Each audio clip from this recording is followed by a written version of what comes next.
સુરેન્દ્રનગરમાંથી પસાર થતા street highway પર દૂધરેજ નજીક નર્મદા કેનાલ પરના બ્રિજની કામગીરી ખોરંભે ચડી છે। સ્થાનિકોએ અધિકારીઓ અને ધારાસભ્યને વારંવાર રજૂઆત કરવા છતાં કામગીરી કરવામાં આવી નથી। ખાતમુહૂર્તના 90 દિવસમાં બ્રિજ શરૂ કરવા માટેની બાંહેધરી અપાઈ હતી। મહિનાઓ વીત્યા પછી પણ કામગીરી પૂર્ણ ન થતા 3 થી 4 કિલોમીટર ફરીને જવા માટે લોકો મજબૂર બન્યા છે। વહેલી તકે બ્રિજની કામગીરી કરી ખુલ્લો મૂકવામાં આવે તેવી સ્થાનિકોની માંગ છે। નાળાનું કામ ઘણા ટાઈમથી બંધ છે, અત્યારે ચાલુ છે પણ ટાઈમ ઘણો થઈ ગયો એટલે હાલવામાં તકલીફ બહુ પડે છે। ડ્રાઈવર જ નહીં, વરસાદના કારણે તકલીફ પડે।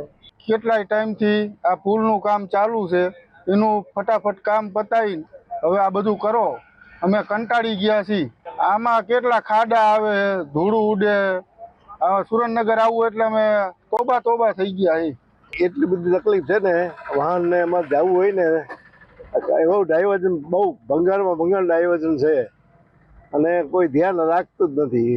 અહીંયા પબ્લિકને છેલ્લા 3-4 મહિનાથી એટલી હાલાકી પડે છે કે કોઈ માણસો બીમાર હોય છે તો એમને દવાખાને પહોંચવામાં પણ તકલીફ પડે છે। તો સરકારને નમ્ર વિનંતી છે કે આ કાર્ય જલ્દીથી પૂરું કરે। મોટા વાહન તો બંધ જ છે પણ નાના મોટરસાઇકલ અને ગાડીઓને પણ એટલી તકલીફ પડે છે। ધૂળ, ડસ્ટ, ખાડા, રસ્તો ખરાબ છે, લોકોના પીઠની જે સ્નાયુ તૂટી જાય છે કે શરીરના બધા મણકા ઢીલા પડી જાય છે। તો આ રસ્તો જલ્દી સારો બને